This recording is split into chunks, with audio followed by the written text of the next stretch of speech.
This is monetized. I'm not doing anything No, that's gonna bust me and take this off my video. We will give it a minute or two here for people to join in. How dare you make fun. I think my camera is It already good. started. Well, yeah, it is started. Well, I'm started, but So is this live? Why do we have it a should random? be live. Should be This live. is live. See, we're going live. I didn't think. So are they live- hearing this or the ad? I didn't think live podcast had. I bet you the setting is set to monetize. I don't know what you mean by that. That's going to be delayed now on your screen, you realize. Whoa. A little bit, but not bad. What do you mean by what? Just don't worry about it, I Dan. didn't think so. Don't worry about Hello, folks. it. 5 Sound seconds. check. Sound check. Sound check. Check. Seth. Sound check. Sound check. That's beautiful. That's Dan. Sound check. Sound check. Sound check. Sound check. Sweet. So we are good. I think we're good. I think we're good. We ready to start? Nope. We're not ready to start. No, okay, we're good. Are we ready? Nope. No, yes. If no. I hold it this far away, is it good? Are we starting? Yeah, we're live right now, Seth. Hey, people. What's up? Does it sound good? Can you all hear us? I know there's only 3 of you, but can you hear us? But nope, they went to drop down to one now. Oh, I'm sorry. I scared them You away. scared them away. All right, let's get this started. Welcome to Pep Talk Live, episode number 3. I'm not doing my loud intros like I did before because I realized when editing that it is super loud.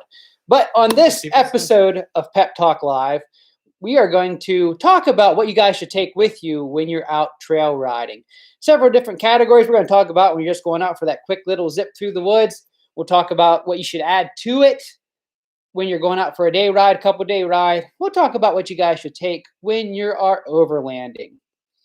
So right off the bat, Seth, what would you say your number one must-have essential, no matter if you're going for just a quick ride, a day ride, no matter what? What is the number one thing you should pack in your book? Toilet paper. Toilet paper? Yep. Hey, that works for me. Dan? Wow, number one essential.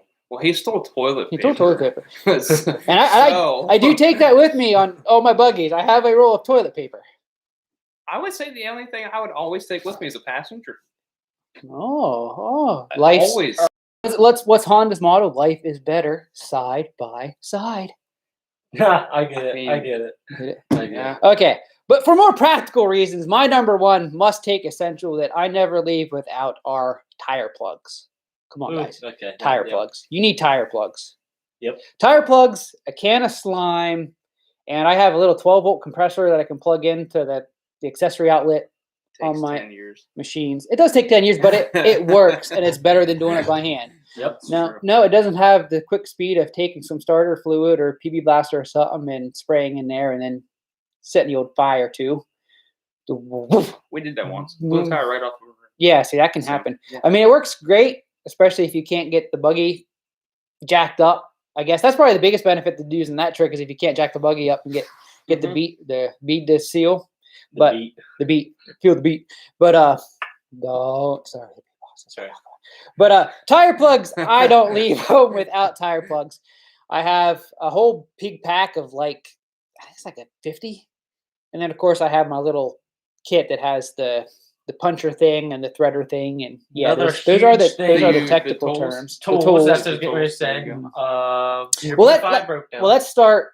We're just talking about maybe just for a quick day trip. We're just going out. You maybe be a couple hours, a few hours.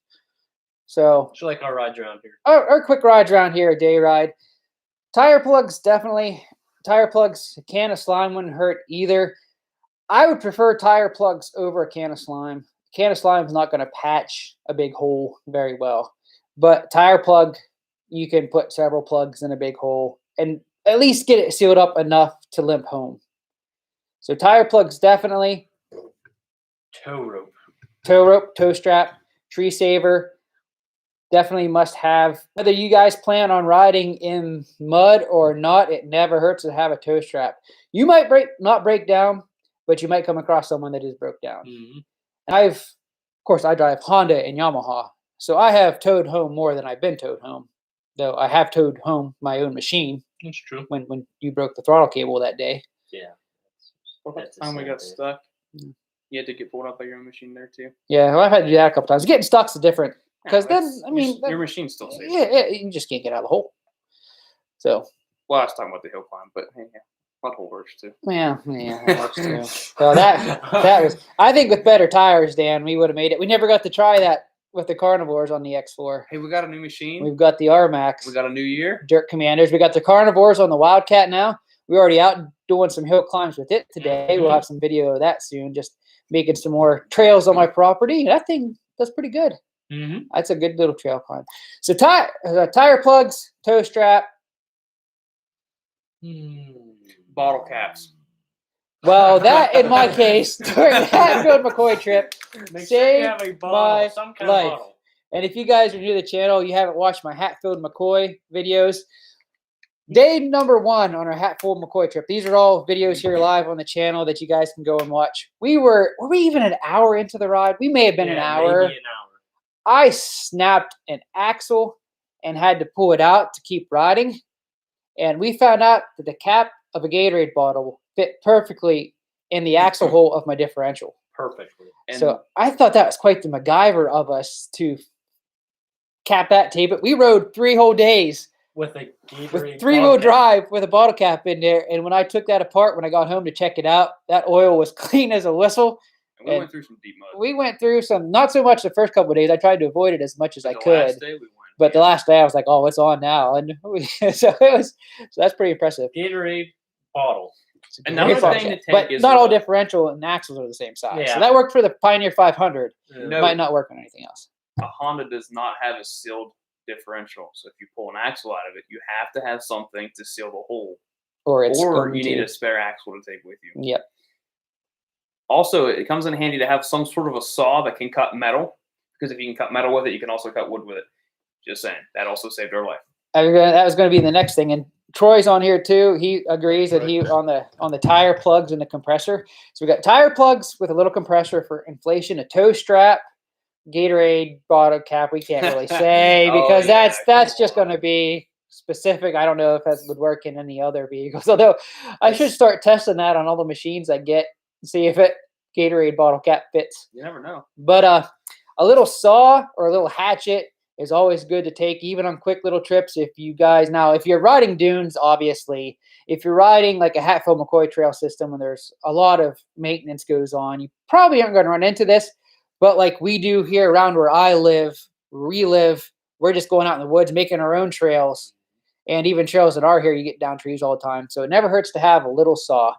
I so much, I have yet to get this, want to get a little electric chainsaw that I can just take with me and keep with me. Not a real big one, but a nice electric one. You don't have to worry about spilling gas.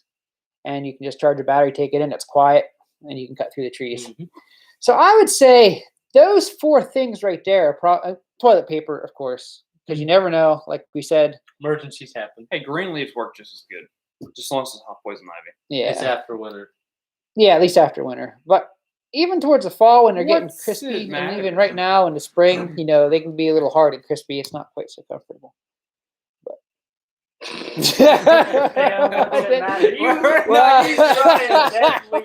Tell me how it works out for you. That is when I will pull either my shirt off. And Okay. something Let's else. move on before this conversation takes a turn for the worse here. But those 4 things, no matter if you're going out for a day trip, you're going out for a couple-day trip, you're overlanding, 4 essentials you should take with you every single time you ride. Tire plugs with little air compressor or some way to inflate a tire in case you get a flat. Toe strap, to have for a tree saver if you got to winch out of a hole or you come across someone that's broke down or you break down, you can get back or out of the hole at least.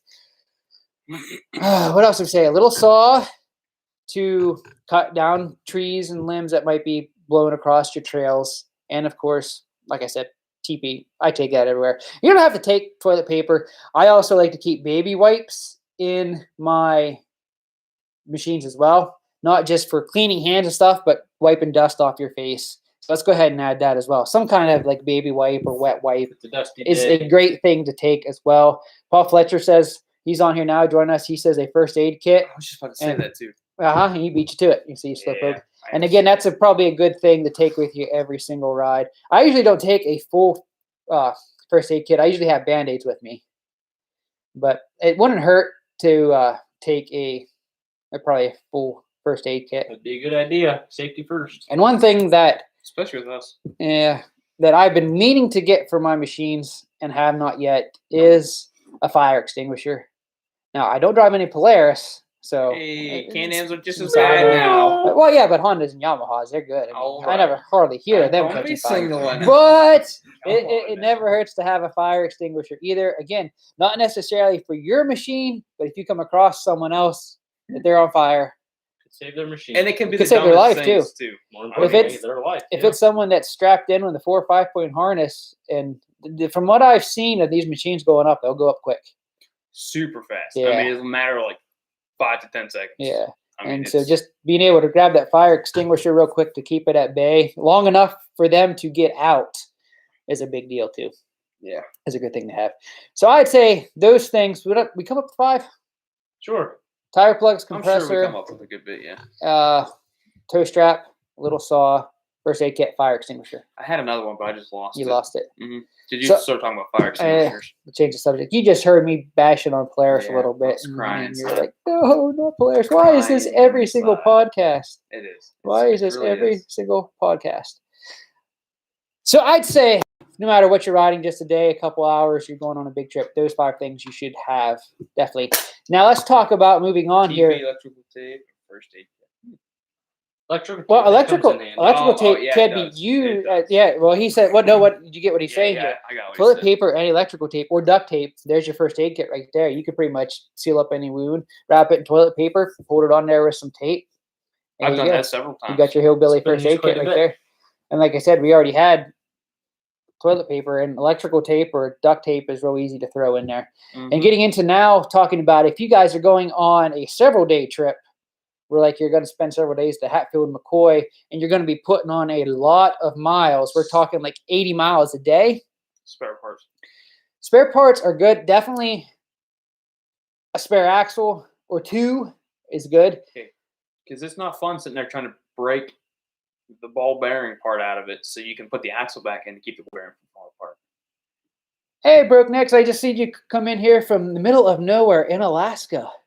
He'd probably be really Whoa. envious of our, well, I don't know. Alaska's probably still pretty cold right now, I would imagine. Probably still got some snow. We were in the 60s today. It was t-shirt Beautiful weather. day. We hit Beautiful 70 day in for Clearfield. 70 Clearfield. That's pretty good. Okay, so back on track here. We are talking about several day trip. We are going to add to our 5 essentials something like spare parts, talking about like an axle, because Absolute belts. actually, if you have a belt-driven machine, unless it's a Yamaha, you probably need a spare belt. And I always take, you guys know from our ride videos, even just on the day rides, I usually had my little complete toolkit that had sockets, There you go. pretty much every size. 34. Nice. And Do they use Celsius up there or do they use Fahrenheit? not that it's still America, or it's still United Oh, States of America. Yeah, Yeah, they're that still that doesn't mean American anything. Standard Yeah, measurements. that doesn't mean nothing. Well, it doesn't, but they're not Canada. Hey, never know. But just Anyways. so Toolkit. toolkit, I always take that with me. It saved us. Well, we didn't have that when we went Hatfield McCoy with the 500, did we? no, we got in a lot of trouble. But I had it at the camper, and the rest of that trip, we had it in the 500 strapped in for Mhm. the rest. We If ended ever- up using tools from other people's side by sides. Yeah, We luckily other used people had different tools. And ever since then, I put that puppy in whatever machine when I'm going for a big ride like that. Yep. Now, when we're like going trips around here where we're not very far from house, on like Hit and Rock Run or some of these little parks that aren't as vast as Hatfield and McCoy, I usually take it with me, but I leave it at the camper or wherever we're staying or at the truck, because usually it would be more than like a half-hour ride back to grab something to come back if we need Yeah. it. But for like a vast system where you're going to be putting on quite a few miles during a day, I always take my little toolkit. So that helps. Usually for like if you're going to be ride, well, a lot of these places, Happy McCoy, you don't have very good cell service. You know, So it's not very good. I don't want to add that to the list because I don't want to rely on a cell phone. it's true, but I mean, if you're in a pickle, it's nice to be able. It is, and let's be honest, who isn't going to have a phone, carry a phone with them nowadays anyway? Can I just mention that hill climb again? we didn't have a cell phone, we would have been in a lot of trouble. Eventually, I probably would have got brave enough to try backing down and just hope she didn't kick sideways and go on us. But I would have been watching from a distance. yeah, it would have been hairy, that's for sure. But yeah, take some tools. Now, usually, here's what I was getting on. If you're going for like a day trip, usually you're fine on a tank of gas. I don't think it's necessary to take a gas with you if you're going to be going out and back in a day. Sure. Most of these machines nowadays get good enough gas mileage and have big enough tanks. You can ride for a full day, 80, 90 miles and be all right. Mm-hmm. Now, I did take some with us when we were going out on Hatfield McCoy. We had 4-wheelers, so. But you had the 4-wheeler, so and we ended up having to fill. I know Lynn had to fill up a time or two when we were on. But again, I take gas with me and leave it at the truck or at the camper or somewhere like that. Troy said he also likes to take a tarp as a cover or using the ground for repairs. That's a handy thing if you're going to be going somewhere. If you do break down, you have a tarp. A lot of people too, will do that if they don't have a roof or anything. I've seen that. They'll take a tarp, they'll stop while it's raining, put the tarp over, rain slacks off, they'll hold it up and continue on riding. So if you don't have a roof or a windshield, that'd be a hand. I could see how a tarp would be a handy thing to take along. And like you said, crawling on the ground, doing repairs and stuff, keeps you from getting on the ground. It gives you a little nicer place to work anyway. So gas, like I said, you're going to have a feel for your machine and what your range of your machine is. Mm-hmm. Everything I've ever owned, we've been fine riding a whole day. I can usually go a couple of days. But I'm not driving these big turbo machines where it's pedal to the floor all the time. Yeah, that'll suck down. I'm very interested to see what this R-Max gets for gas mileage. Now that my break-in is over and I've been playing with sport mode and I have grown to love sport mode, and I don't know what kind of gas mileage I'm going to get. So I should actually, as part of my review, when I do a review for that, we'll have to fill it at a gas station and actually clock it and check it and see what I get. It really is hard to keep your foot on the throttle on that. It is. When you got it in sport mode, it's just like, nope, let's just put her to the floor. You got it in trail mode, it's easier not to do that. In trail and crawl, you can moderate yourself a little better, but when you are in that sport mode, it's like, I don't know. And that pedal just goes to the floor. Which we did a little drag racing today too, which we'll have video of coming. I actually got some draggy times in the R-Max. And I was impressed with it. For the size of it, I know we're getting a little off topic here, but we're going to babble on here a little bit. For the size of the R-Max, it's pretty impressive. I was a little disappointed with our drag racing, obviously. But again, I'm only at 100 miles, and so I still wouldn't say it's completely broken yet. It's fresh. And I was doing an awful lot of spinning too. Mm-hmm. So, but anyway, so what do we got for longer trips now? Added to our 5 essentials, we got spare parts, at least a spare axle. If you have a belt-driven machine, a Polaris or Can-Am, you always want to have that spare belt with you because you're going to burn through a belt eventually. Maybe if you just kind of putt along, but if you treated it normal, it wouldn't be an issue. Yeah, but most people can't do that. Yeah, and they put big tires on it, and that's belt killers. So some spare parts, your essential spare parts. Again, you got to know what your machine can handle, what its weak points are, and plan accordingly. I would say probably for my machines, I definitely should get some spare axles for Mighty Mouse, especially now that I'm turboed. I want to keep some of those on hand. Especially after you know what we went through. Yeah, and I already have another front axle clicking already, which I think will be my third front axle. Of course, the one I broke in that mud hole, that was entirely my fault. Oh, yeah. Well, I mean, kind of. You didn't know your wheels weren't going to stop turning like that. That's what actually broke it. If I would have had them stops in there at that time, it wouldn't have happened. And we didn't know that because, I mean, we did how many months of riding on it and never had an issue. Yeah, and I was actually – I don't think Joe had sold a whole lot of them kits yet. No, so no one really knew that when you turned the wheel and backed up, it was going to fold it backwards and pop it out. Yeah. So. And I've been messaged by a lot of guys, too, that's running Joe's kits now, asking where they can get those clips. And I'm not sure if Super ATV still offers them or not, but I know they've gotten them from Super ATV because those were the ones that came with the arched A arms I put on the 1000. So spare, right. So longer trips, spare parts, definitely. What else did we say? I've lost track now. We've gone down so many rabbit trails here. Rabbit trails are good. I should have had a paper keeping these. I was just winging this tonight, guys. Yeah, you had a paper every other day. I know. Say tarp. Tarp would be handy again if you're going on a long trip, especially depending on weather, and just to be able to get there and fix it. Yes. So Zip ties. okay, Zip that's what I was going to get. We can add that into our spare parts list. Zip ties, and because we didn't put this in our other list, but we had mentioned it, tape, duct tape. I'm a fan of Gorilla Tape, electrical tape, whatever your pleasure may be. Tape holds in anything. Electrical tape holds in good. It does not stick to things other than itself well, though. Right. So Even if it's wet, it'll stick to itself. It'll stick to itself, but having duct tape or Gorilla Tape, it'll stick to other things as well as itself. I would scrap the duct tape and just keep the Gorilla Tape. Gorilla Tape. Yeah, I don't buy duct tape anymore. I just go with Gorilla Tape. Gorilla Tape is another thing. It'll stick to just about anything, even if it is wet. Oil, obviously not as much, but I mean. Since I've worked in the gas field, we use duct tape to hold our hoses and stuff into the brine water. A couple of days, that duct tape was easier to let go. We switched to Gorilla Tape. That stuff would hold up for months in the brine and stuff. So that's good stuff. So, sorry, I'm going to read some comments here real quick. I can edit this part out of the podcast, but you guys live to get this suffer through it. Nobody will save you.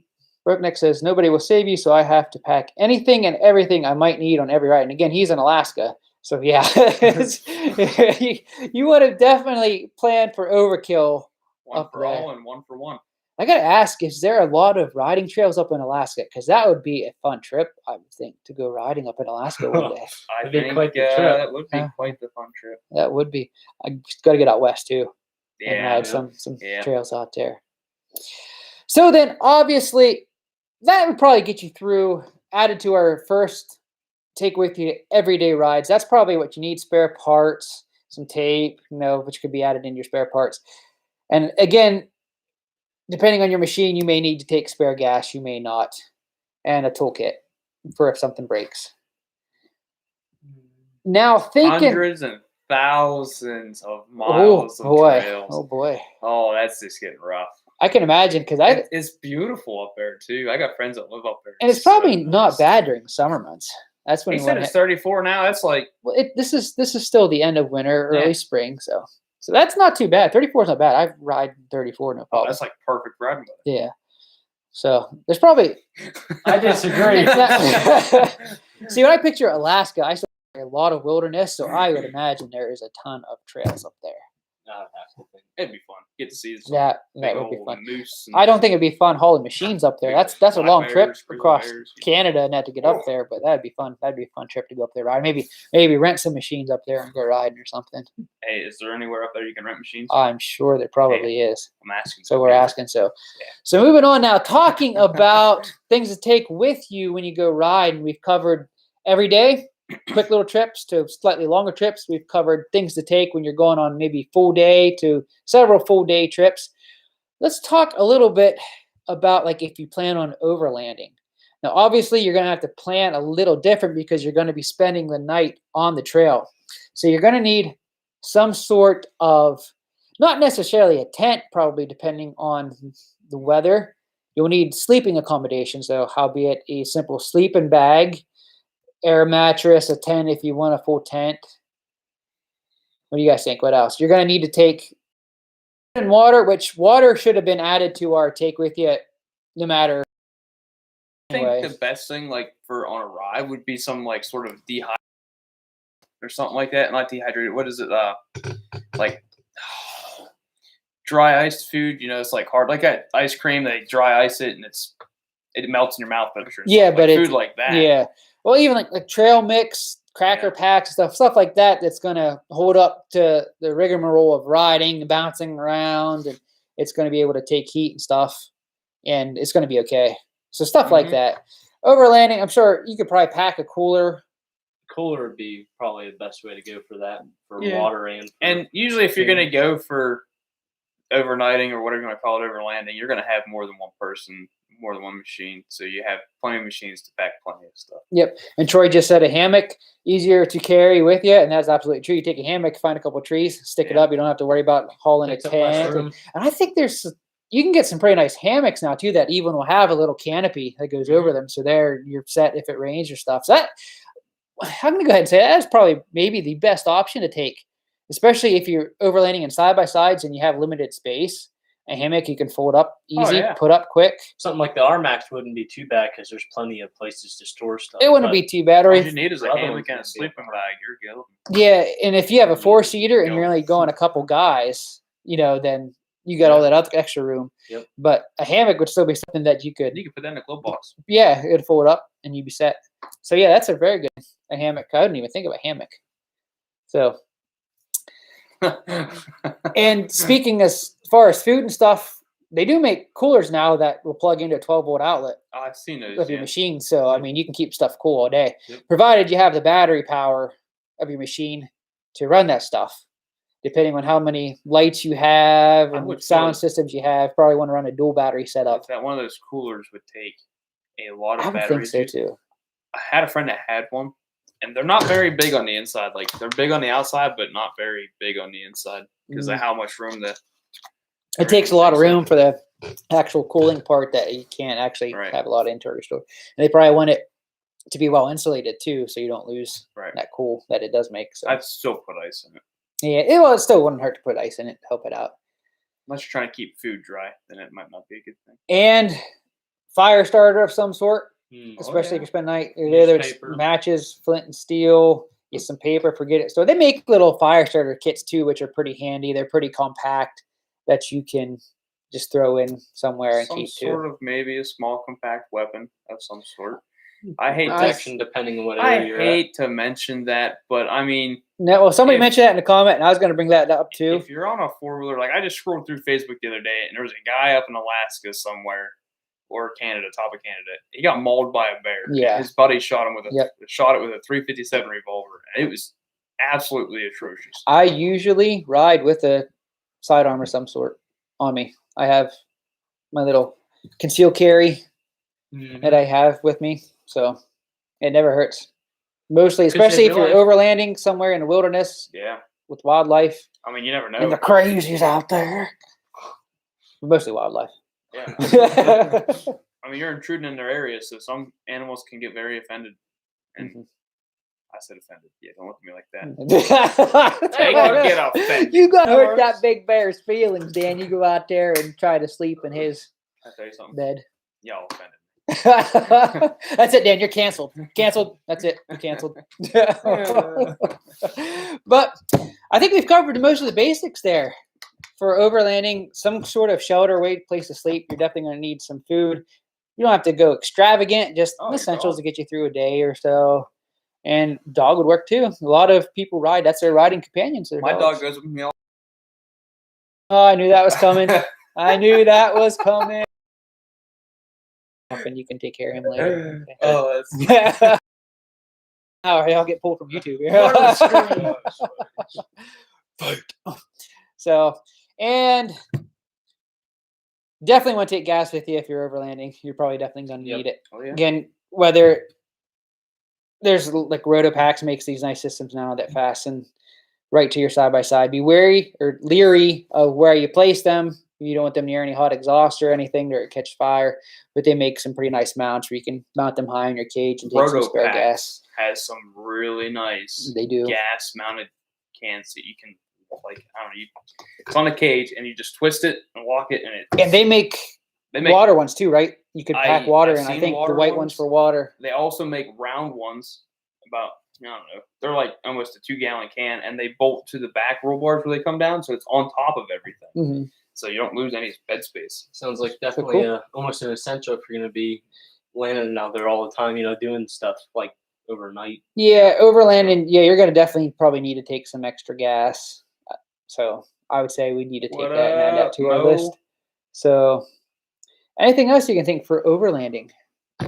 We've covered the basics: food, water. Added on to what we're already taking with us in our Yeah. other no, two categories. Gotta say, it's probably it. I mean, Obviously, there's other little things. if you're gonna be going that route, you're probably gonna have enough room because you're probably gonna have extra cage accessories and whatnot on your buggy. Having an actual spare wheel in general is probably not a bad idea. It's not If a. you have the room, that definitely. I mean, I would say if you have the, especially if you're overlanding, I I- wouldn't I'm- want to rely on tire plugs in an overlanding trip. no, I'd because that's want kind at of a least a quick spare. fix. I've seen people put 15 plugs in a tire. Yeah, So if you're overnighting, that's you gotta fill. You're gonna have to fill it up in the morning. it's gonna go flat. You're probably gonna have to fill out. Yeah. So So, and a spare wheel and tire, you can buy cheap aluminum used wheel or something like that just to throw in your buggy to keep there. It's no big deal. so those are probably some of the bare essentials that you should take with you. And obviously, there's other things we can add in here. Paul Fletcher just commented that if you want to go fancy, you got a suitcase generator that puts out 1,200 watts. There you go. You don't have to worry about your cooler. You can take your mini fridge with you in that case and just run it. Yeah. So, Make it nice. That'd be an awesome trip. that will be. Have your big screen TV fastened on the back of your cage there. Set up your Xbox. chairs. And out in the road, out enjoying the wilderness by playing Xbox. Seth, you can Sorry, drive. I'm just gonna put a TV on the passenger side and play my games. Okay. That kind of defeats the purpose. I think going out and riding. Yeah, it's all right though. He We said do it anyways. Yeah, We would do see, it. that's why you buy the fancy camper that has all that stuff. So you go out and ride, enjoy riding all day, and then you come back and unwind. Yeah. We would be the kids you find in the woods that slammed a tree because the driver decided to play video games. You've heard it. Don't text and drive. Well, don't play video games and drive when you're out riding side by side. You slam into a tree. Never know what might pop out in front of you. So those are some bare essentials. You guys, now let's. Can you think of any other like? Oddball things. That would be Yeah, that you wouldn't have to take, but would be nice to take if you have the room or the means. Again, overlanding a little generator like that or a little inverter would not be bad. Instead of clothes, because sometimes you get into a, like say, like a water pit or something. Socks, We do that all the definitely time. socks. Take spare socks Yeah, because we nothing got worse soaked than quite what a few times with Troy, the rides. we did mention some kind of lighter, flint, or some kind of fire started once we got into the overlanding. Definitely want that to start fire. Yeah, I'd say extra clothes, probably extra shoes as well. I mean, what's the point of putting new socks on if your shoes are still wet, right? Yep, that's true. Right. Set of clothes, something to change into Yeah. if you get soaked. Especially overlanding. Maybe for a day trip you'd be fine, but for overlanding you definitely want to. So Got that too. I can't. Rough topic. It is. Well, there. It isn't. It isn't. There's so many things we could add here to the list, but trying to a jack.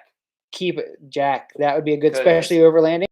How long did we fight? We could have had your job when you're Pioneer done if we would have found or had a jack. Well, we used the rock. We did, but it took us so long to find it. Right? Yeah, because we're sitting there fighting with it beforehand. I'm like, oh, hey, here's a rock. and we Three propped guys it are up. trying to hold it, and the rest of us trying to work on it. It wasn't working. If you don't have a lot of people with Jack, if you're all by yourself, you definitely want a Jack. So I would put a jack into stuff to take with you if you're overlanding. Maybe not necessarily for just a quick day trip because you're not going to No. be covering that far where you're going to be coming back. Right. But maybe if you're going out there overlanding, then you definitely want to have a jack. So I mean, some people say, "Oh, just winch it up off a tree and use that." I do have, well, It doesn't but- work all the time. So no, you don't and- always have a tree there to do that with. yeah, and not everyone always has a winch on their machine either. That's true. And I do have a little jack I keep in the toolbox of Mighty Mouse now, which I haven't had the toolbox on in so long since I've been working on the turbo. But so, and Milton just made a nice point here. It would be nice for these to come with a jack.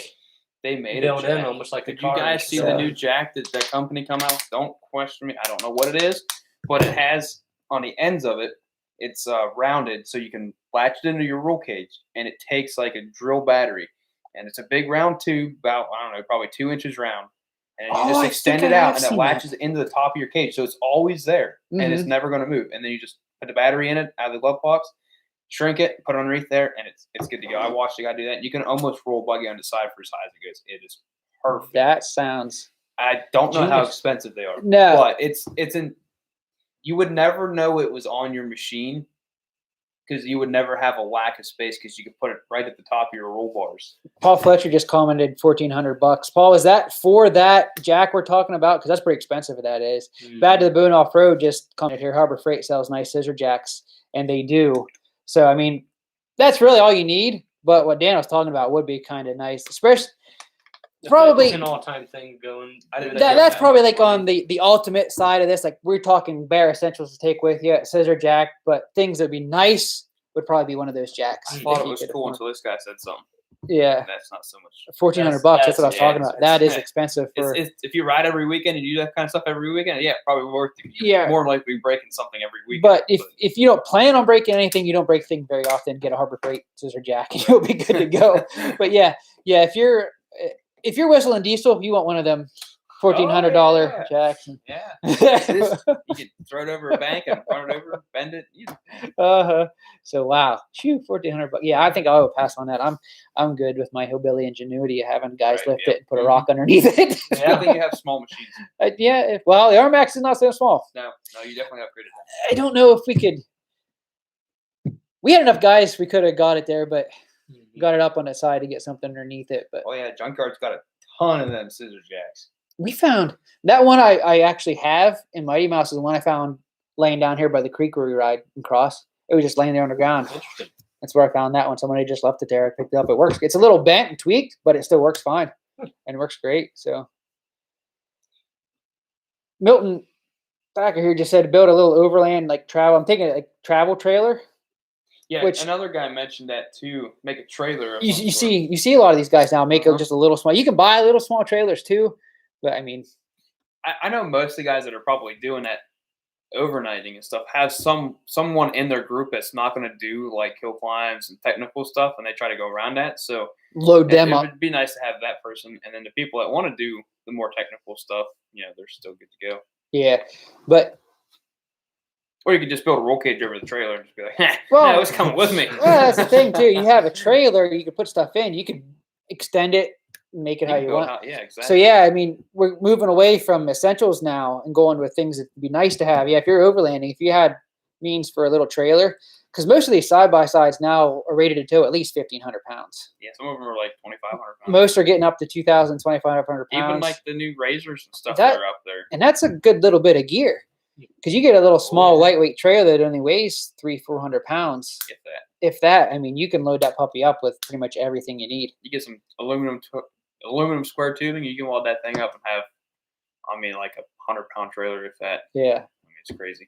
And be able to pull it just fine. You get a lot of these off-road trailers that are made for this have nice flexible suspension, nice off-road tires. It stays flat just like the machine. Yeah, never seen this before. So it's cool, guys. This has put me in the mood for an overland trip.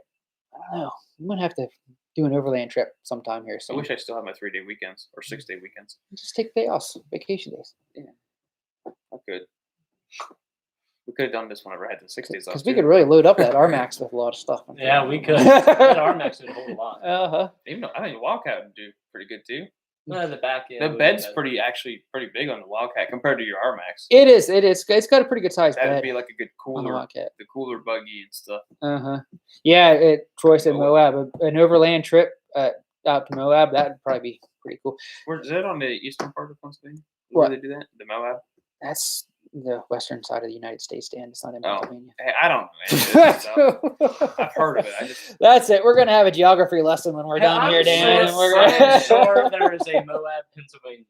I'm sure there's everything in Pennsylvania. Well, we have our Pennsylvania Grand Canyon. There you go. So we might have a Pennsylvania Moab. So you never know. So yeah, like a Friday night to Sunday, like overland trip would be awesome. I'd be down for that. Now, those of us in Pennsylvania, we were talking about this a little earlier. They are working on doing research anyway on connecting a lot of the trail systems in Pennsylvania together to make them like one continuous trail systems. That would be going from like Rock Run clear up to Snowshoe to I don't know if White 93 Memorial area to Du Bois, and then from Du Bois to West Virginia. And we were just talking about this. If they do that, I would hope it be open for camping on the trail because that would be awesome to be able to overland on that. The guy on the one forum did say that it was going to be open certain areas to that. Just probably have like a designated area you got to make sure to get to that you can camp. Yeah, he said they were trying to buy abandoned rail grades and something else and then counties were asking them to be a part of that. And I think they said they had like 40 counties that were like involved in that so far. We know if this railroad track we ride on down here was tied into that. Clearfield's one of them. Awesome. Yeah, see, that's the thing. This is the one everyone around here rides on to get to Du Bois. Yeah, Clearfield's on that list, so they said over time it'll happen, but not all No, it's not going to happen all. We're talking 5, 10 gotta- years probably, but What is it like? They got to do contracts. They got to yeah, get everything done. So land owners permissions and all this stuff and DEP approval, I'm sure, and all this stuff. A lot of paperwork to have to most push of through. the trails so we do not have to pay because they're all private property mostly and out whatnot. in the middle of the woods. Yeah, there is several riding parks here. How many do we have? How many did we went to so far in Pennsylvania? Like Have you 6, covered? Yeah, 7? covered all of them. We did not cover all of them. Like I never did snowshoe. I didn't do any of the smaller ones. Most of the ones we went to were ones that had quite a large area. More miles. Yeah, of more trails. miles of trails. So, but there are like Rock Run I go to quite frequently. You have to pay. It's probably the one I go through the most. I usually get a yearly pass for there because it's probably the biggest, closest to us. It's only 40 minutes away. Still never been there. Well, Dan, I am going in April a couple times. If you guys are in Pennsylvania want to come ride, I plan on hitting Rock Run a couple times in April here. Opening weekend, I'm going to be there riding, and then another weekend later on, we're going to be spending Saturday night in the sunny there riding those 2 days. So I'll have to put them dates up. This guy's spamming you with a handshake. It's not spam. He's just saying hi. So It's so small. It's hard to see. I saw that. I was like, what is that? I can't tell what it is. But I think an overland trip is definitely going to have to be due for Appalachian mountain riders here in the future sometime. I think that would be a great idea. It'd be a great filming episode. That'd be pretty good. So, but I think we've covered pretty much the basics and a little bit of extras to take with you when you're riding, whether you're just going out for a quick little day trip or clear up into overlanding. So I hope this was a help to you guys trying to decide what to pack with you. You guys have anything else to add before we wrap this up here tonight? We Nothing? had steaks on our trip. Well, that's because we had the toy hauler. Yeah. We had that's steaks. awesome. We had steaks. You're welcome. Thanks to Dan, we had. Well, we had steaks and then really no good way to cook them, and so we used those pans that we found in the toy hauler that we promptly ruined. If you remember. Oh yeah, that was one hot fire. That was a hot Trust fire. me, I remember. I don't think any of us had Exploding hairs. Well, that's all we eat, Paul, was all beef hot dogs. That's what we just had tonight before we did a podcast. We had a cookout, all beef. Although I had the cheese dogs, I don't think the cheese dogs aren't all beef, but the all beef ones are definitely the best ones. I like the They taste less like a hot dog, more like an actual edible like item. meat. Yes, yes. Boys. Yes. My wife's over there shaking her head, agreeing. Yeah, she's not a big fan of hot dogs. So, No, they're disgusting. so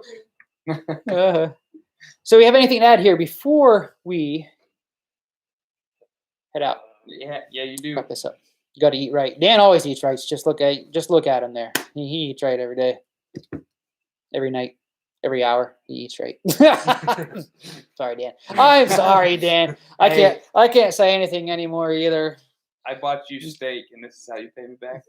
I pay you back by letting you ride my machines, Dan. How's that? Sorry. Including you in this podcast.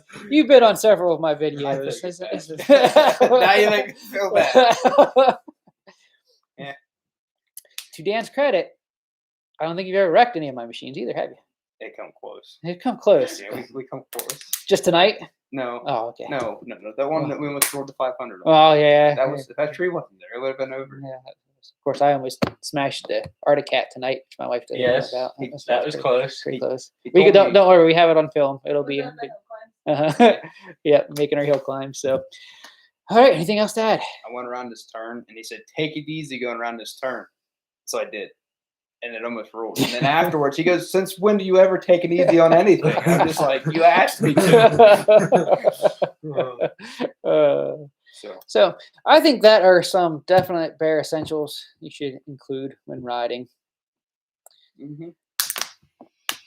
Top 5: tire plugs, air compressor, Tow rope. tow rope. I think that's very important. I think tire plugs and air compressor should technically be the same thing because it's in the same category. We're going to say first aid kit, but we are going to group into that toilet paper and a tape because that It's makeshift all first aid used. kit if you have it. And sometimes band-aids don't always stick, so it's nice to have tape and some toilet paper. Mm-hmm. There's a mini shovel. Oh, a mini shovel. Oh, never. That I thought never of even that. thought of that. What? I never thought of a mini shovel. Wow. We That could've that's used not only that. handy for if you get stuck or if you're doing technical and maybe you got, but like when you're overlanding, building fires and stuff, you can dig a little fire pit. Some of those mini shovels have a saw blade on the one side. They do. And like a little axe Survival type kit thing type on the deal. other side. Yeah, so So- you could have them all in one. So yeah, that's a very good thing that I didn't even think of. A little mini shovel. So what's that? Someone else says he says sand as well. Yeah, yeah. Oh yeah, if you're riding the dunes, yeah, you're sinking the sand. You definitely want to shovel for out. See, we're East Coast riders, so we don't have a lot of dune experience. So we don't. That isn't our mindset, but that is a very good point. If you're out in sand, although, where was that? The trail was really sandy. Was that at Hatfield McCoy, the one section in Hatfield McCoy? Yeah, I think it was down by the river. Yeah, Because we did that one creek ride, and it was basically by the river the whole time. and it was sand. I mean, it was Yeah, downright sand. Because the mud was like real thick, and it was just like as soon as you hit it, you go down in it. Yeah. It's- Yeah, so I would remember the I snake. would say that when you're riding sand, you definitely want a little shovel for digging out. They make some pretty neat little like the gizmos to lay military-style down and shovel stuff. ones. Well, that's what we're talking about. Like maybe one of those like foldable It's a survival kit type shovel. Yeah, that folds to a shovel. Like you guys were saying, it could have a saw on one end of the shovel and an axe on the other end. It's cool. So He's got an Arkansas boy, but got stuck by a river. Like yeah. So shovel would be good. Because sometimes the winch, you can get stuck bad enough. Well, look at when I drowned the X4, I burnt my winch up. So you might not can't always rely on a winch to get you out of someplace. Was that a Harbor Freight winch? No, that was a Warren winch. Was it really? Wow. Oh, the 500 was a Harbor Freight winch. Yeah, which it's That thing, so- it's kicking. it's kind of on us last. Like I pretty much every year I have to open it up and lube the inside of it because it gets all rusted. It's not waterproof, and I don't think it was ever made to be waterproof. If it was, the seal is shot. So I got to like coat her with WD-40 in there every year. Or it doesn't work good, but I think I may have finally burned it up, so we may have to replace that. But I'll get another. That's not a Harbor Freight. Badlands is Harbor Freight. I can't think of what It's the cheaper one, isn't it it? was. Was it a Royal King or was it a Tractor Supply? So like a I think Harbor it's Freight. Royal But was Royal King open when we got to 500? I don't think so. King. It was. It's an what's the name? Backroads. It's a Backroads, I think, is a brand. So if you guys know what Backroad winches are, that's what brand it is. I'm not sure where it says it, but I don't think it was Harbor I Freight. don't think anyone sells it anymore. No, it might. Maybe it was an old one that Harbor Freight did sell, but I don't think there was a Harbor Freight around here when I got that. No, because the only one in DuBois, and it's been there for 3 years, Mhm. 4 years. So I'm thinking that was like a Tractor Supply one. I'm thinking, but all right. Anything else to add before we wrap up for tonight? We were going. I was trying to cut down or talk about the 5 must-haves out of everything we've talked about tonight. Tire plugs with a little air compressor, tow strap of some sort, first aid kit, which can include your electrical tape, toilet paper. You can use that as a first aid kit. Mhm.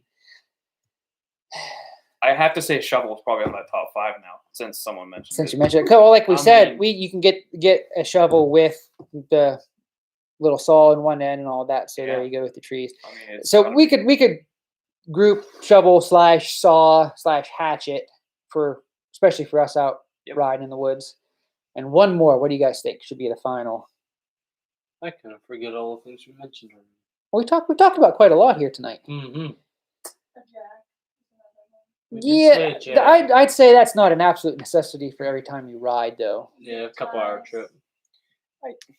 I would honestly still stick with a second. I mean, you gotta have a passenger, because if you don't have a passenger, do stuff by Just- yourself. is Just a rough, good man. old I boy mean- to take with your ride. Yeah, yeah. I mean, Yeah. the thing, standing in the woods and you're by yourself. I mean, there's some stuff you just can't do. No, by that yourself. is It's- true. And and because that's- I do a lot of riding by myself, and I've had that situation. And there's a lot of things that can go really wrong, and you don't have no way of Uh-huh. fixing it. If And it it's a does. long walk home.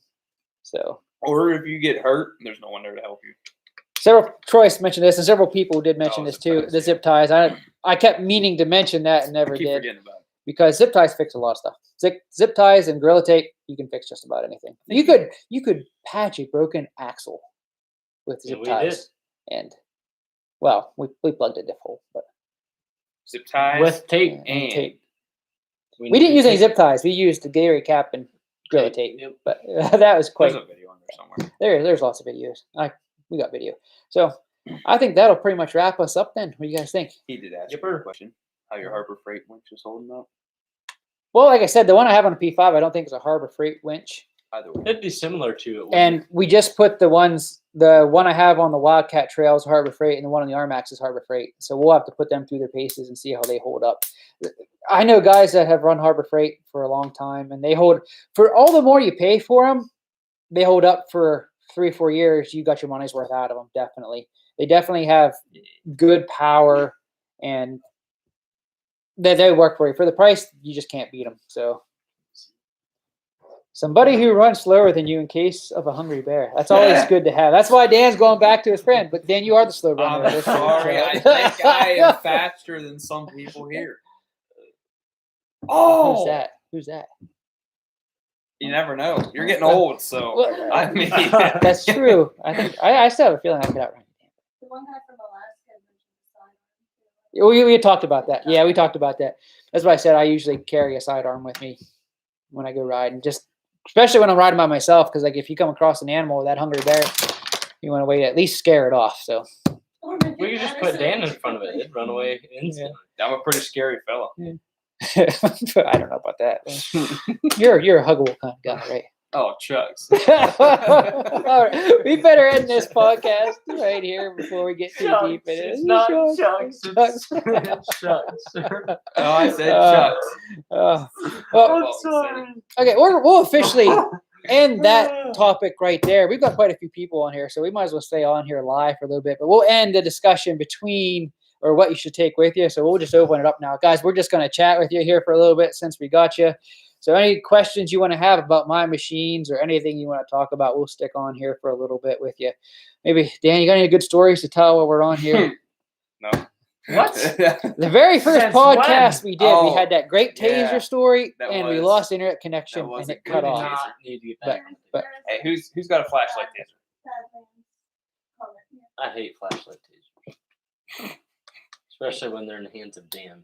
Yeah, Paul says here in the comments that he's got the 500 Badlands ZXR, which is what I have on the RMAX, and they're very popular on the Honda Pioneer 700 Riders group. Yeah, a lot of the guys I see in Facebook groups, the Honda groups, are running Badland winches.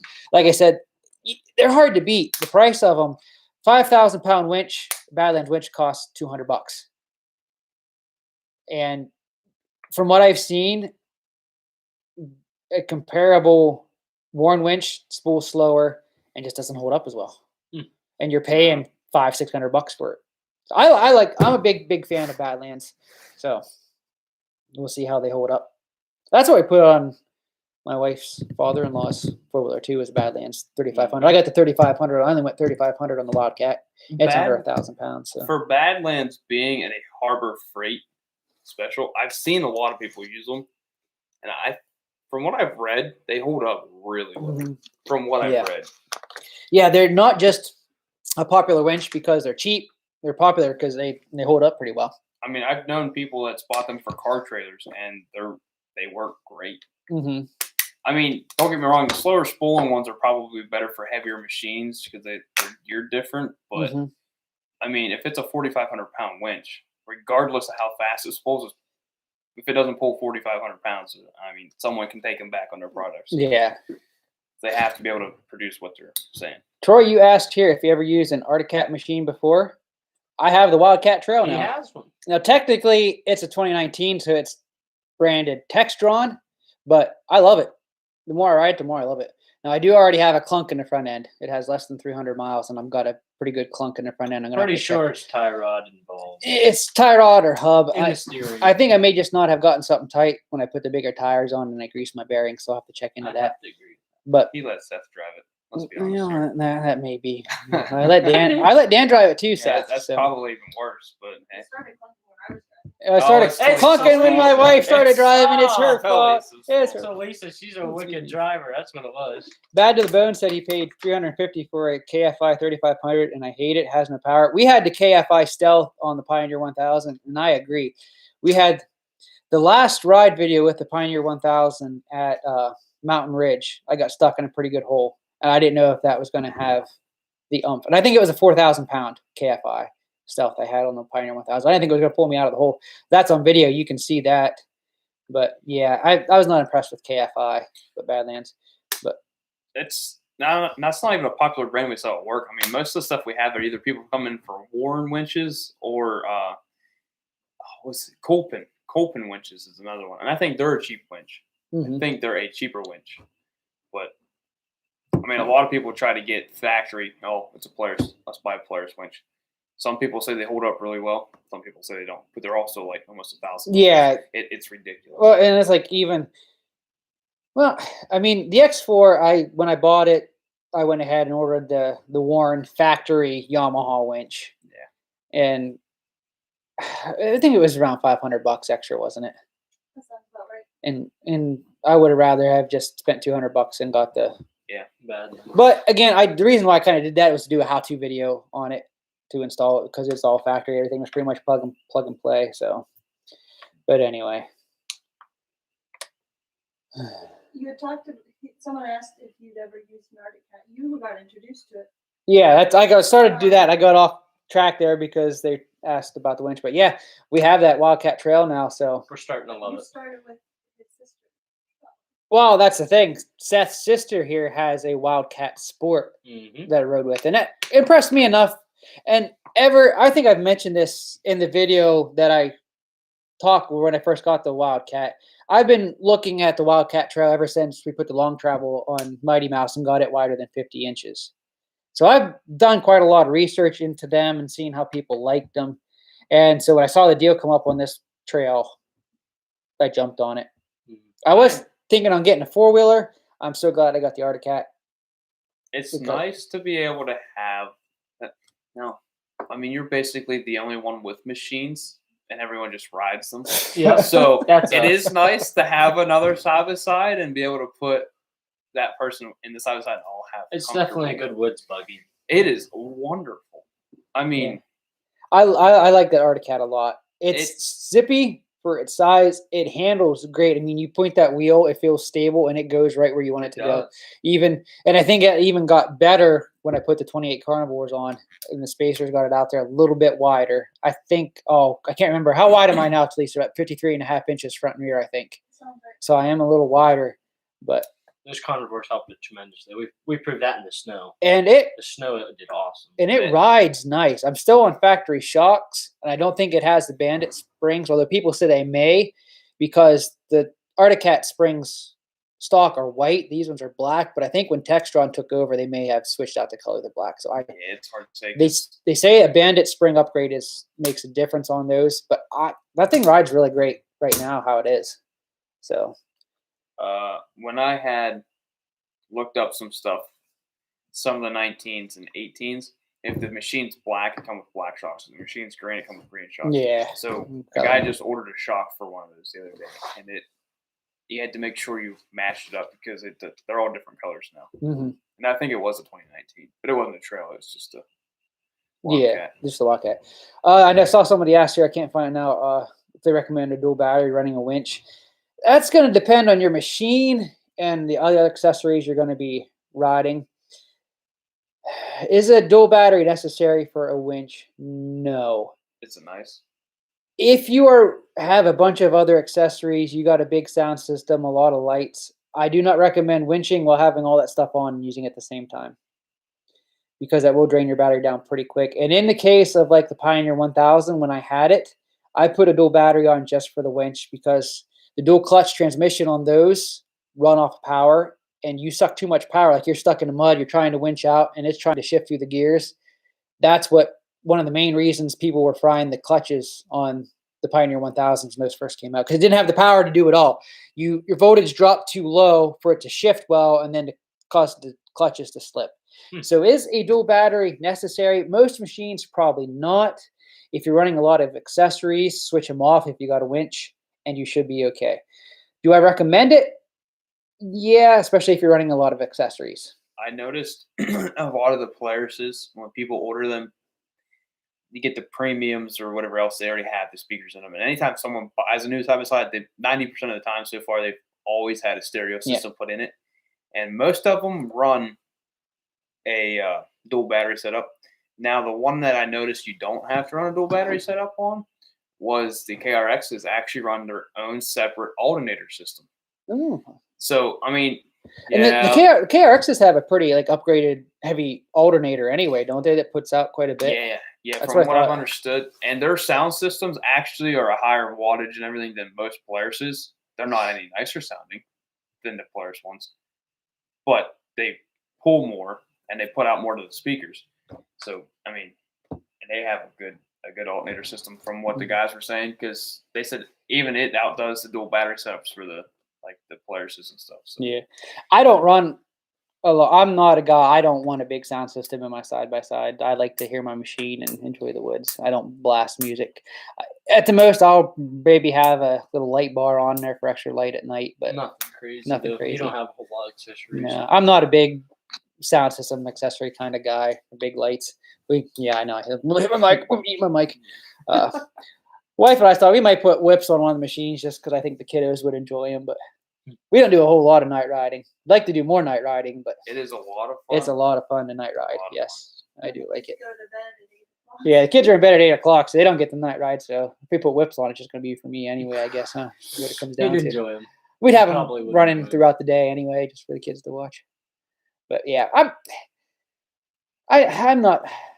I don't say that I'll ever put a sound system in a machine unless I do install one for someone else and just do a video series out of it. But I mean, I probably would. For me, because I would drive it instead of hauling it most places. So turn it on. You might get some flashing lights or something behind you. Just turn the radio up. You don't have to listen to it. That's Dan's theory for if he gets pulled I'm over. just picturing what Jason would be listening to. I was gonna say, you Classical got links for got that guys out lens, there it's true. that are jamming to like Led Zeppelin or some rock. I'd be out there listening to Celtic music or the piano guys. Lindsey Sterling there playing away as I cruise by. That's kind of music That I would be like. I love interesting to songs. sit there at like a mud hole. Everyone's quiet. You hear just like violin Just the playing. Lindsey Sterling Like, kick what up. is that? Oh, it's Jason. Yep, that's that. There's the Appalachian Mountain Riders No going. We way. can tell by the music. He's listening to that Celtic Thunder again. Hey, some of that stuff's pretty cool though. I mean, they got some good beats going for some of that stuff. Yeah. So. Oh, my leg's trying to cramp. I like a lot of lights. So for You're. me, I would can see you having a million I light would bars. definitely have a dual battery set up or Yeah. something. I don't think anybody realized that you like lights. Oh, really? No one could tell. Light taser, The taser light was awesome. light bar, backup light bar. No, they're pod lights. Okay, get it right. I had mine in there, so now they're on my tonneau cover on my truck for my backup lights. And you know what? They've helped me load up cars and other stuff. So, Well, see, yeah. calm So down. there's a Now, see, that's a pickup truck, and because reverse lights in a pickup truck are usually pretty bad. Yeah. And that'd be nice having, like when I saw your lights on your, I like It is Dan's pod lights on the back of his tonneau cover because I can see how that'd be handy backing up at night, especially on my big old Cummins out there with the tinted windows. the trailer. I cannot see. Like it faces perfectly, like they're spread out, that it goes right down the sides of the trailer, and you can usually see to the back of the trailer and on both sides of it the whole way back. I mean, it if you put it in reverse, you can see a good 20 feet. You behind had pod style lights on your X4, didn't you? Yeah, I put them a couple little ones on, but I haven't gotten any on these guys yet. But I have another little tiny light bar I was going to use for a reverse light on the X4. 'Cause- Harbor Freight Act, or not Harbor Freight, Oh, where was that? That's a good way to have a radio. I think it was something like Harbor Freight had it's like a $10 special on these little bar lights. They're only about 6 inches, I think it was, Mhm. and those were impressive. They were $10, and my dad actually used them for work at night.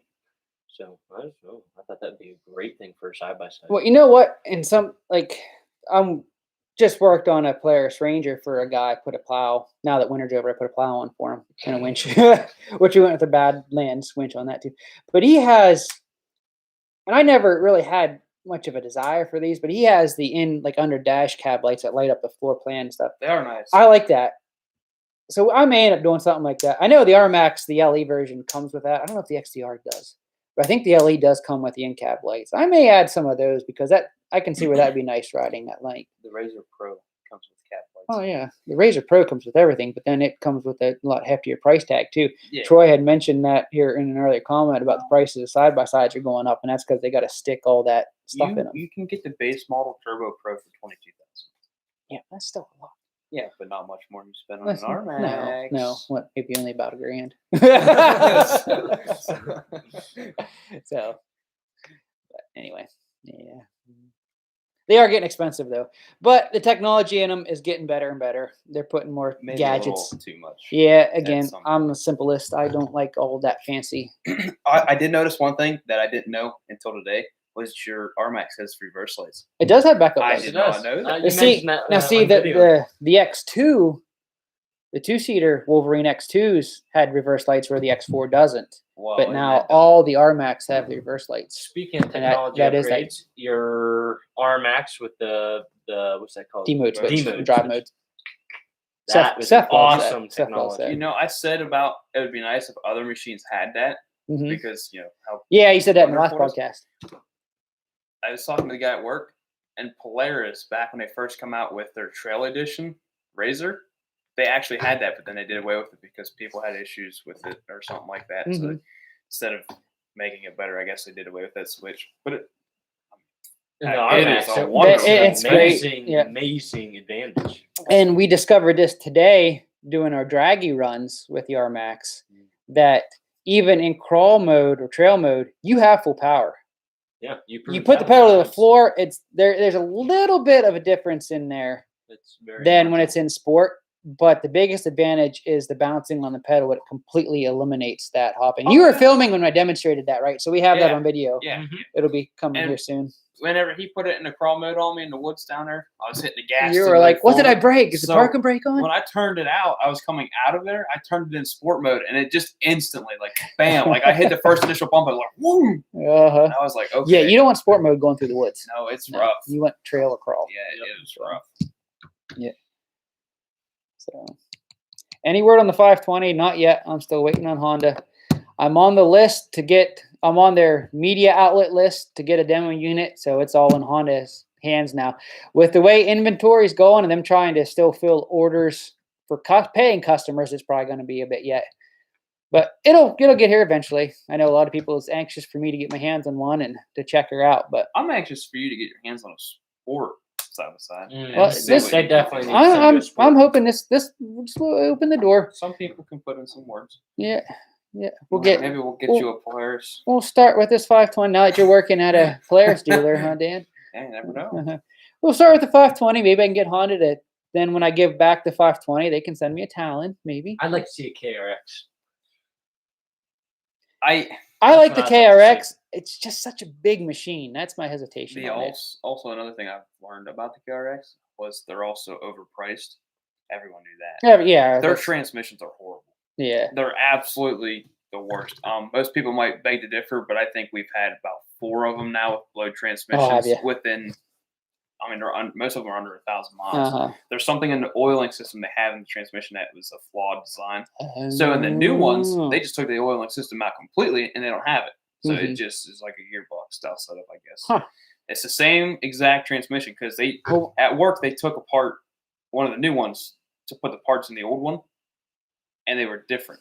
Same parts, they just didn't have the oiling system. So everything else was the same. It just they took that out. So the owner was like, "Wait, they took that out? Why would they do something like that?" And mechanics, I don't know. So I'm kind of looking forward to see how the new 2021s are going to do. See, I wonder why can't they just have it do like the RMAX that runs its own separate oil just for the transmission? I don't know if they do that or not. I haven't looked that close. into it. Maybe they did do that now. Maybe that was the change they made. So I don't the know. transmission was originally just like its standard was running off the engine oil. It was all together as one, or what? You don't know. For I sure. think they're separate. I do believe they're not. They're like the old Polaris where you can pull them apart, old style like belt to gearbox style. I think is how they were set up. But they're big. I mean, they're huge rear ends in those. Mhm. So, but they've replaced I think 3 of them, 4 of them just this last year, which isn't a lot, but it's still enough to know that they have issues. Mhm. Recurring issue. Milton said he was close to getting an RMAX, but he got a sweet deal on the X4. And I will say this. I love the I love X4. the X4. I don't know. The R-Max is a great It's machine, so 500. I don't know if it's enough to mix it. The X4 was so small and nimble. The one thing, my wife will attest to this as well, the R-Max is loud. Compared to the X4, the engine rumble, Engine noise is roar like in the double or cab. triple. It is loud. It is a loud machine. And that was the nice thing about the X4 was it was quiet. Yep. And so there are things I do miss about the X4. There's advantages to both. I would have been just as happy just getting another X4 as I would have been buying the R-Max. But I thought for the channel, people seeing me do the X4 and the R-Max, of course, I wanted more power. I've been tempted by sports for a long time, so having more power is, and the more power was worth it. It was definitely worth Yeah, it. it's cool. The only trouble I have now is keeping my wife under control every time she gets behind the wheel. She just wants to mash the pedal and She'd Race gone the down to tires. do You it just earlier. make your youngest daughter cry. make my littlest cry every time I hit the gas. It scares her. I go, oh, I'm sorry, sweetie. That guy has a really good question. I know, I saw that. And that's why I was kind of stalling thinking about it. That's a hard one. Which would I pick if I can only keep one? The Pioneer 500 or the Wildcat Trail? Now you can't be sympathetic because I said sympathetic. Talisa says the Pioneer, right? Yes. I knew she would pick the Pioneer. The Wildcat's loud, it vibrates, it's noisy, and it's a go fast machine. We need to get you mic'd up here, Talisa, at some point.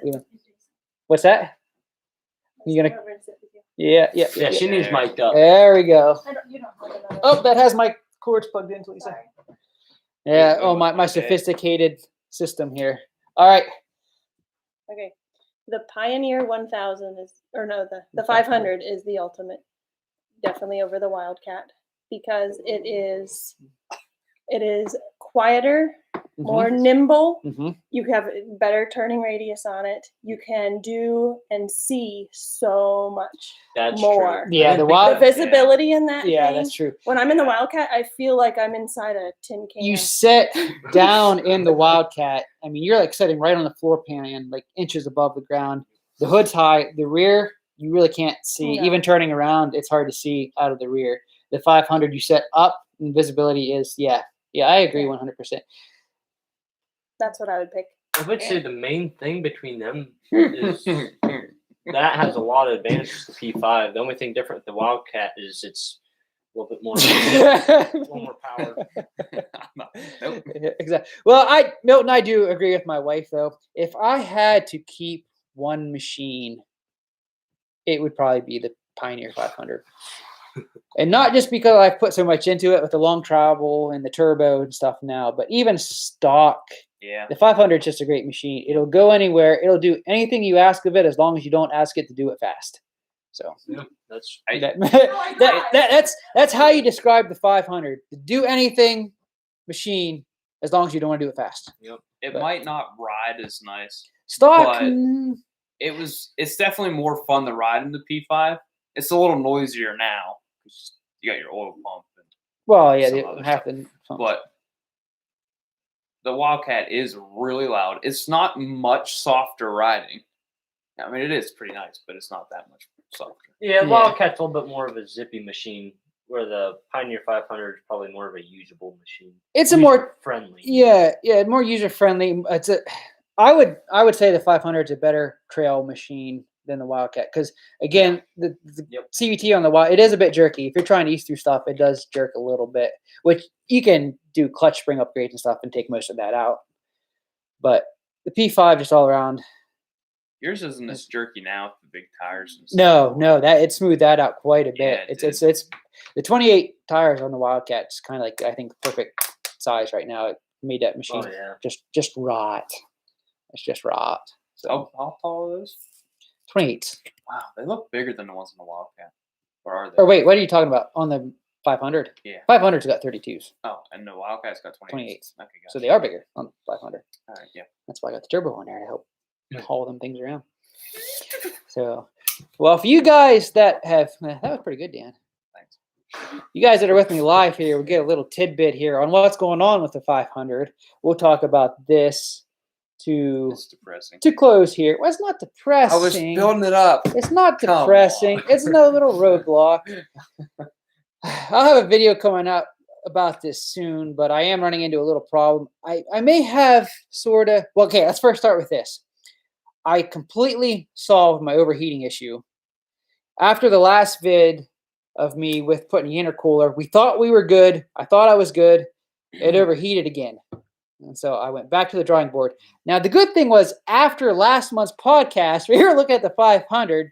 Dan had me pop the hood. What was we even under the hood for? I wanted to see what you had all wired up. You wanted to see what all I had wired up. And I happened to look, and I thought, what's this plug that's unplugged? Oh, that's my radiator fan. So my whole overheating issue all along was I didn't have my radiator fan plugged in. And, the cooling system works a lot better when that radiator fan's plugged in and drawing cold air through the radiator. So then you put it to the floor. No, that's not what it is. But but when it overheated there on me again, I had the machine shut off to let it cool down, but I had the key on so I could watch the temperature gauge. Well, you guys know how noisy that oil pump is, so I turned the oil pump off. Lo and behold, it cooled off. I fired it up, took off for home, and I forgot to turn the oil pump back on. So I probably went a good mile or two without the oil pump, feeding oil to the turbo, and now she's not building boost and making some grinding noises. So I think I may have done the turbo in because I started up oil.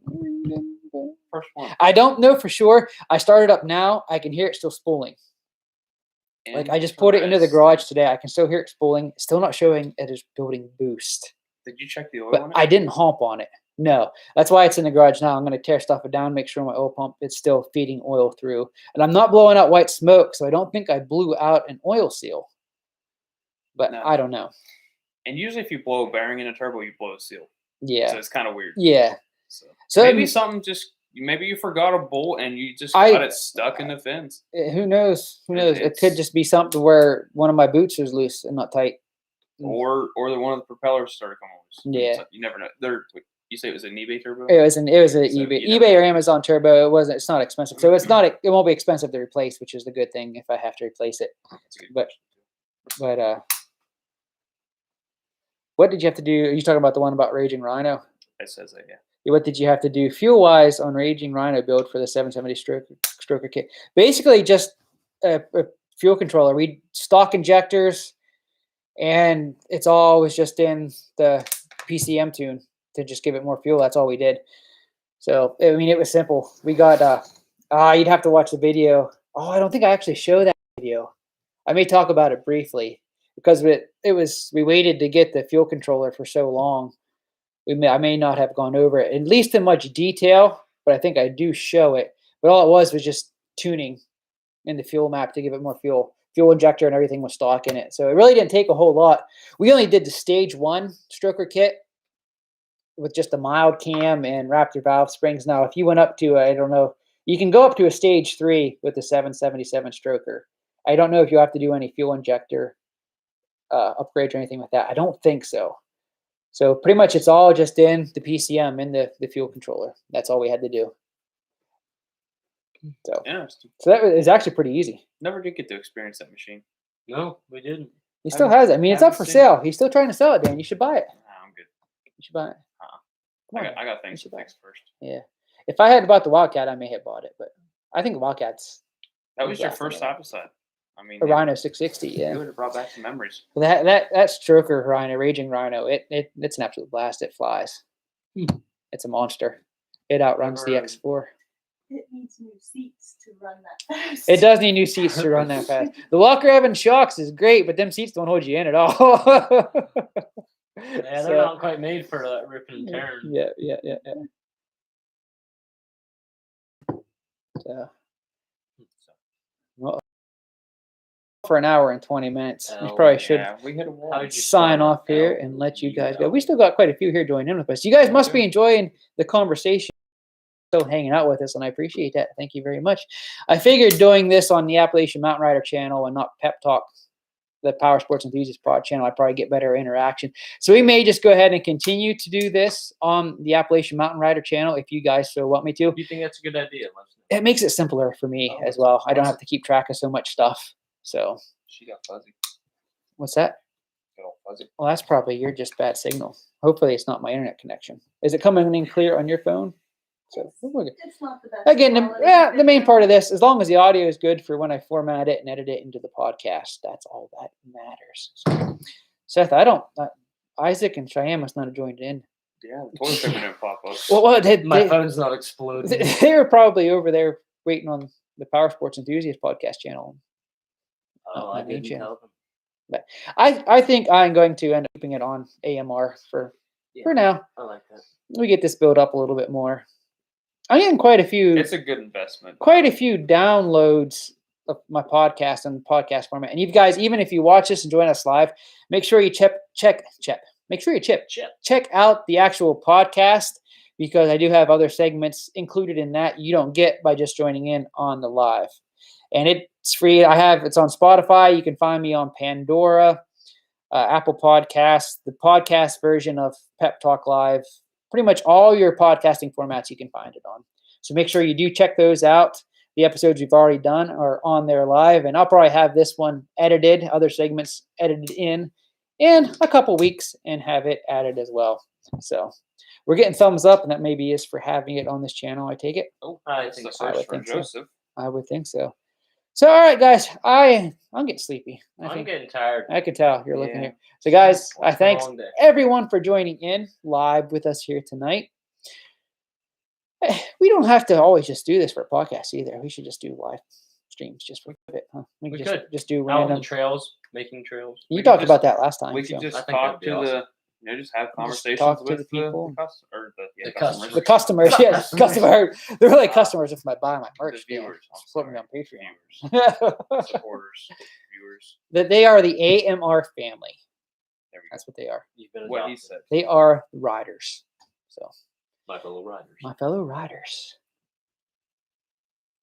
All right. Whoa. Yeah. All right, guys. Fellow Again, we will thank you for joining in with us tonight. I hope you enjoyed not only the podcast section of talking about essentials to take with you, but just our rigmarole here at the end as well. So guys, hope you have a good evening. Have a good day tomorrow. Got RMAX 1000 service videos coming up real soon. I'm editing them now, so they'll be up probably starting next week. Broke it down in 3 parts for you guys. 1, 2, 3, 4, 5, 6, 7, 8. So, again, thanks for joining us, guys. We will see you on the next one. If I don't, I'm going to end. Until next time, keep on riding. You just hit the microphone. I never I broke my did. knuckle.